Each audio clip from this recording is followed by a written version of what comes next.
130 కోట్ల ఆశలు ఆకాంక్షలు 160 నిమిషాల ప్రసంగం ఆర్థిక మూలాలు బలంగా ఉన్నాయన్నారు కేంద్ర ఆర్థిక మంత్రి. అంతలోనే అనుకోని ఉపద్రవం. ఏప్రిల్ 1 నుండి ప్రారంభం కావాల్సిన ఆర్థిక సంవత్సరానికి మార్చిలోనే లాక్డౌన్తో తాళం పడింది. కరోనా దెబ్బకు బడ్జెట్ అంచనాలు దారితప్పాయి, ప్రాధాన్యతలు మారాయి. బడ్జెట్ 2020 లక్ష్యాన్ని సాధించిందా?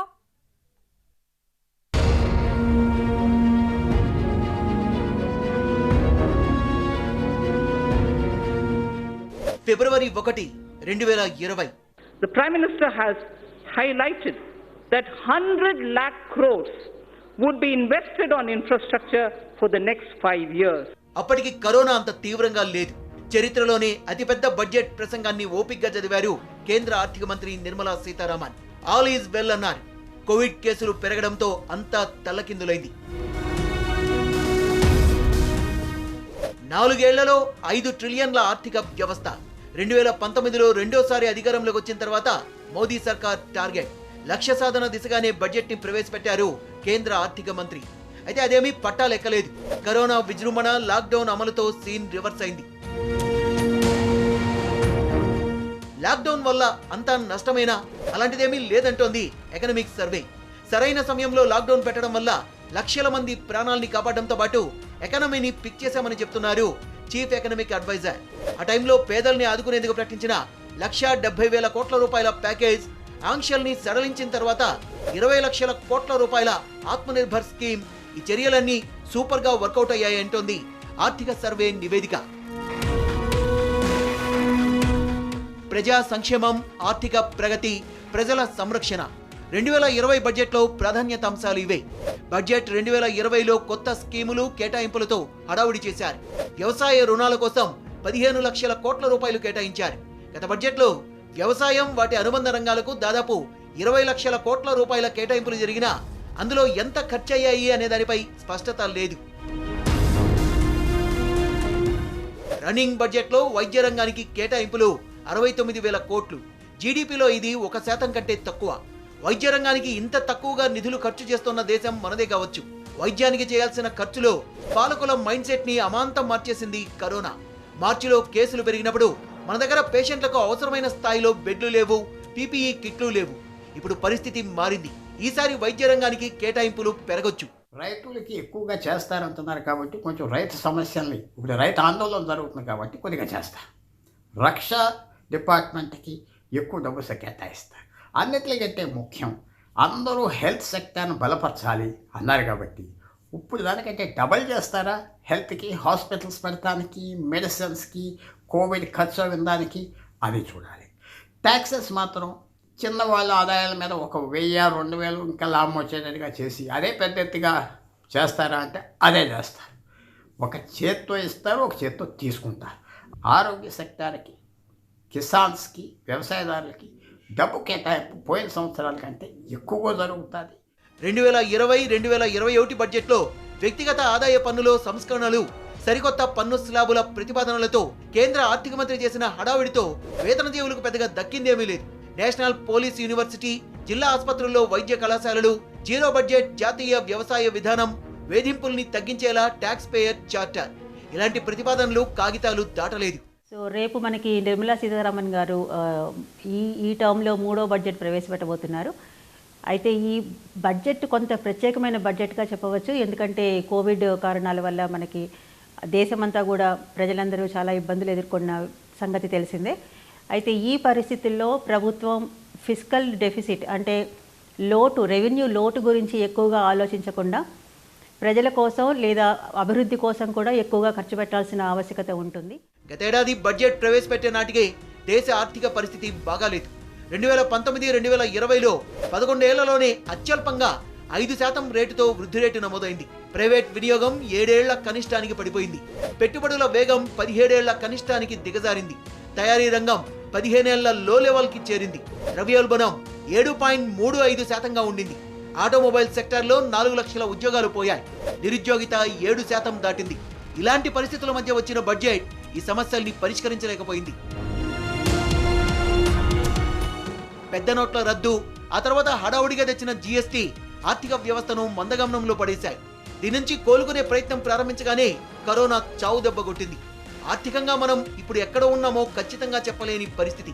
కేంద్ర ఆర్థిక మంత్రి బడ్జెట్ ప్రవేశపెడితే అందులో మన చిరునామా దొరకచ్చు.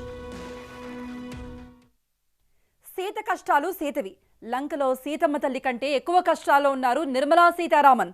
స్వాతంత్ర్యం వచ్చిన తర్వాత ఏ ఆర్థిక మంత్రికి ఎదురుకాని ఇబ్బందులు ఎదుర్కొంటున్నారు ఆవిడ. కనుచూపు మేరలో పరిష్కారం కనిపించని సమస్యలకు సమాధానాలు వెతుకుతున్నారు. ఈసారి వచ్చేది నెవర్ బిఫోర్ బడ్జెట్ అంటూ ఊరిస్తున్న కేంద్ర ఆర్థిక మంత్రి ఏదైనా మ్యాజిక్ చేస్తారా?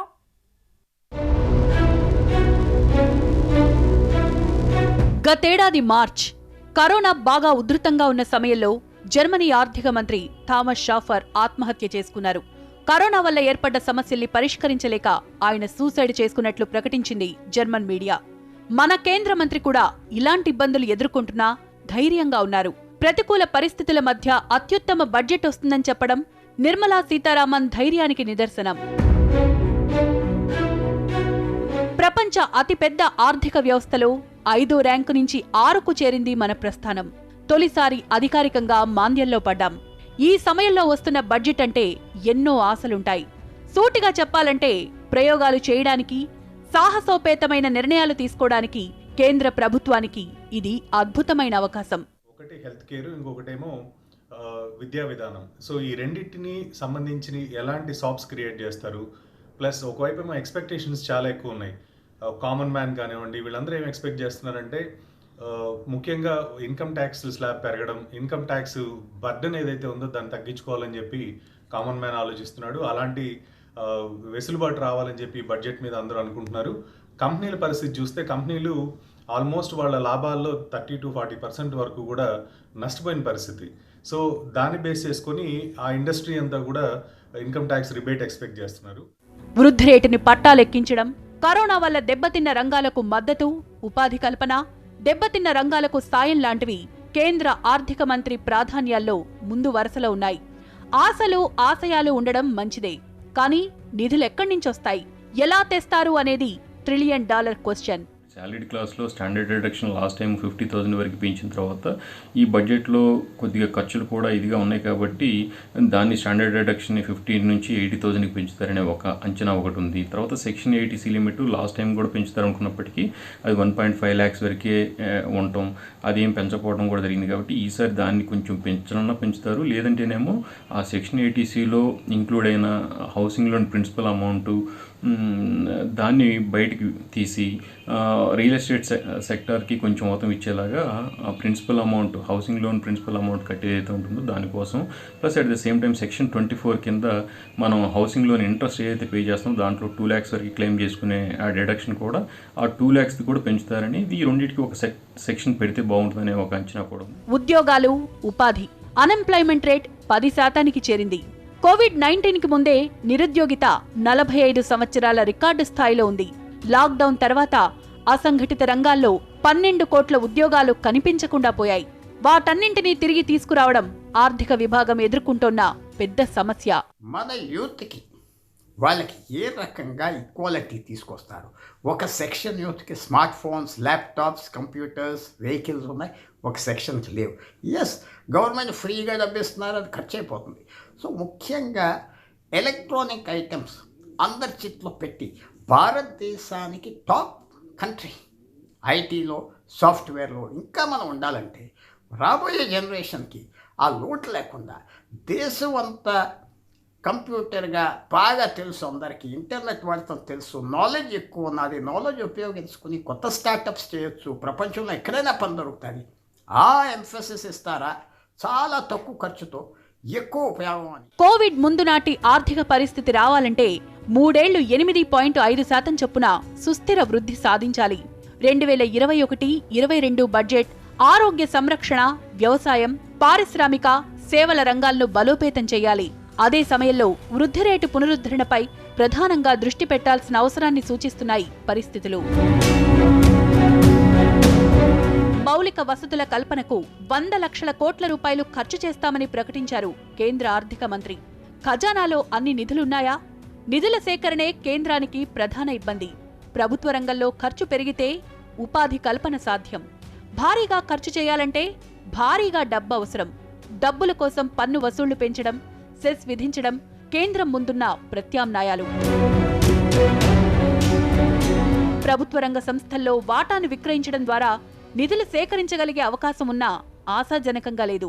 ఎయిర్ ఇండియా నమ్మాలని ప్రభుత్వం ఏడాది నుంచి ప్రయత్నిస్తున్నా కొనేందుకు ఎవరూ ముందుకు రాలేదు. గతేడాది బడ్జెట్లో పెట్టుబడుల ఉపసంహరణ ద్వారా 215 లక్షల కోట్ల రూపాయలు సేకరించాలని టార్గెట్ పెట్టుకుంది మోదీ సర్కార్. అయితే ఆ లక్ష్యం 30,000 కోట్ల రూపాయల వద్దే చతికిలపడింది. కష్టకాలంలోనూ కొన్ని సానుకూల అంశాలున్నాయి. అంతర్జాతీయంగా పరిస్థితులు కొంతవరకు రిలీఫ్. అమెరికా, చైనా ఆర్థిక వ్యవస్థలు దెబ్బతిన్నాయి. డాలర్కున్న కష్టాల వల్ల రూపీ కొంతకాలమైనా స్థిరంగా ఉంటుంది. అంతర్జాతీయ మార్కెట్లో చమురు ధరలు భారీగా పెరిగే అవకాశాలేమీ లేవు. దేశీయంగా బంగారానికి డిమాండ్ తగ్గుతోంది. విదేశీ మారక నిల్వలు పెరుగుతున్నాయి. ఇవన్నీ సానుకూల అంశాలే కాదు, సాహసోపేతమైన నిర్ణయాలు తీసుకోవడానికి స్ఫూర్తినిచ్చే అంశాలు కూడా. కేంద్రానికి రాష్ట్రాలకు నిధులు కావాలి, ప్రజలకు ఉద్యోగాలు ఉపాధి కావాలి, వ్యాపారులకు వస్తువులు అమ్ముడుపోవాలి, పారిశ్రామికవేత్తలకు రాయితీలు కావాలి, చిన్న మధ్యతరహా పరిశ్రమలకు రుణాలు కావాలి. ఇవన్నీ కావాలంటే డబ్బులు కావాలి. 130 కోట్ల మందిలో ప్రతి ఒక్కరికి ఏదో ఒక ఆశ, కొంతమందికైతే అత్యాశ. కేంద్ర బడ్జెట్ అందరి అవసరాలు తీర్చగలదా?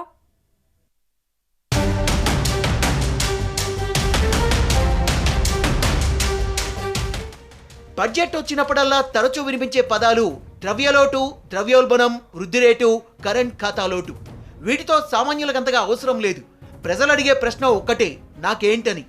ఆదాయ పన్నులో మినహాయింపుపై ఉద్యోగుల ఆశ, ధరలు తగ్గితే చాలనేది మిడిల్ క్లాస్ కోరిక, రాయితీలు కావాలంటోంది ఇండస్ట్రీ. మా డిమాండ్లు ఇవిగో అని పెద్ద లిస్ట్ ఇచ్చారు కార్పొరేట్లు. అందరి ఆశలు ఫిబ్రవరి 1 మీదనే. జీఎస్టీ కావచ్చు, ఇతర పన్నులు కావచ్చు.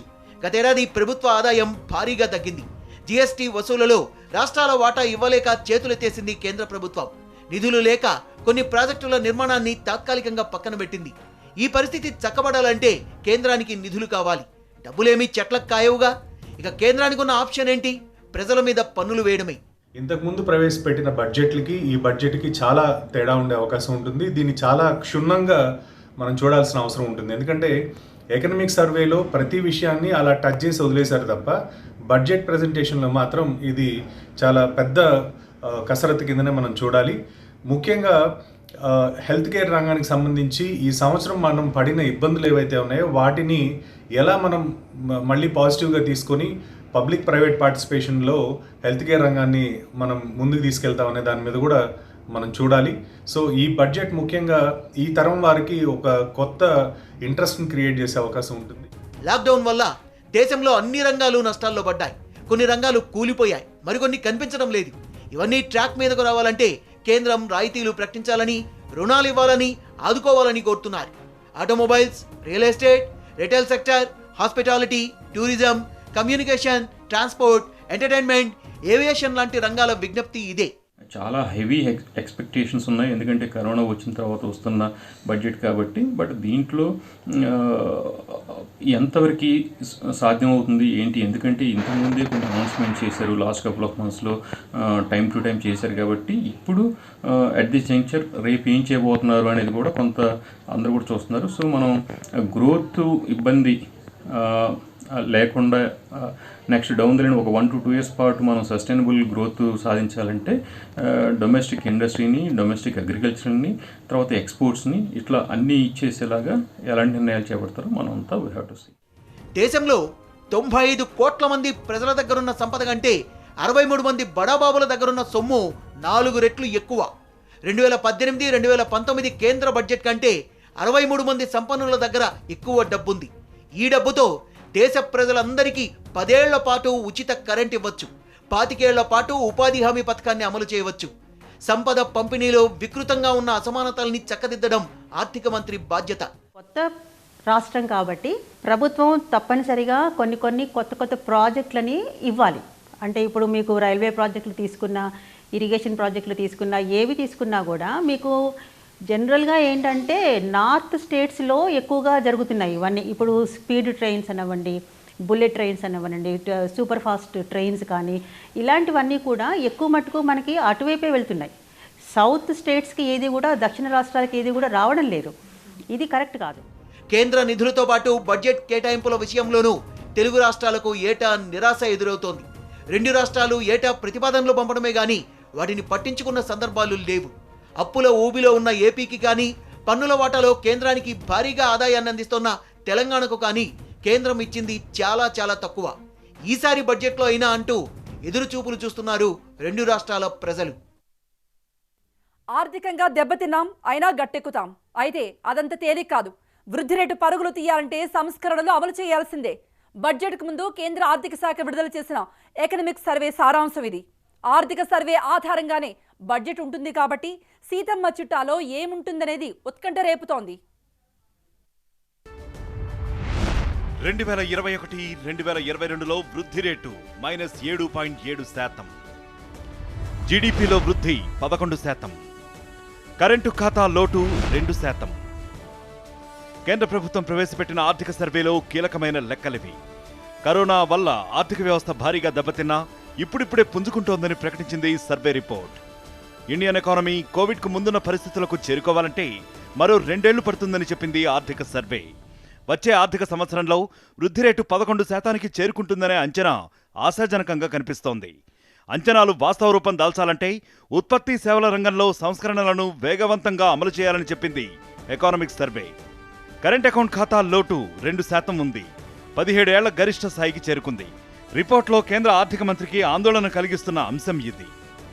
విదేశీ మారక నిల్వలు భారీగా ఉండడం, కుప్పలు తెప్పలుగా వస్తున్న విదేశీ నిధులు సానుకూలంగా కనిపిస్తున్న అంశాలు.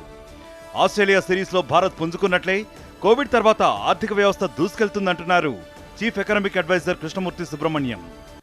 The cover also captures the V-shaped recovery that has happened in the economy. In fact, mirrors the V-shaped performance that the Indian cricket team delivered in Australia as well. After being shot out for 36 within an hour, they went on to win the series. So the resilience of the Indian economy is actually mirroring the... corona తర్వాత ఆర్థిక వ్యవస్థ వి ఆకారంలో పుంజుకుంటోందని ప్రకటించింది economic survey. కేసులు తగ్గడం, ఆంక్షల సడలింపు, vaccination ప్రారంభం కావడంతో సేవలు, వినియోగం, పెట్టుబడుల రంగాల్లో వృద్ధి కనిపిస్తోంది. లాక్డౌన్ తర్వాత అన్ని రంగాల్లోనూ గ్రోత్ రేట్ మైనస్కు చేరింది. సేవలు, పారిశ్రామిక రంగాల్లో ఈ ఏడాది కూడా పెద్దగా ఎదుగుదల కనిపించడం లేదంటోంది ఎకానమిక్ సర్వే. కరోనా సమయంలోనూ వ్యవసాయ రంగమే దేశ ఆర్థిక వ్యవస్థకు అండగా నిలిచిందని సర్వే తేల్చింది. ద్రవ్యలోటు 3% తగ్గించాలని గత బడ్జెట్లో నిర్ణయించింది మోడీ సర్కార్. అయితే లాక్డౌన్ వల్ల ప్రభుత్వ ఆదాయం భారీగా పడిపోవడంతో గత ఏడాది సెప్టెంబర్లోనే ఈ లక్ష్యాన్ని దాటి రుణాలు చేయవలసి వచ్చింది. ఈ ఏడాది కూడా ప్రభుత్వం 3.5% ద్రవ్యలోటు లక్ష్యాన్ని చేరుకోలేకపోవచ్చు అంటోంది ఎకానమిక్ సర్వే. ఈ లెక్కలన్నీ చూస్తే ఈ ఏడాది బడ్జెట్లో కఠిన నిర్ణయాలు తప్పకపోవచ్చంటున్నారు ఆర్థిక నిపుణులు.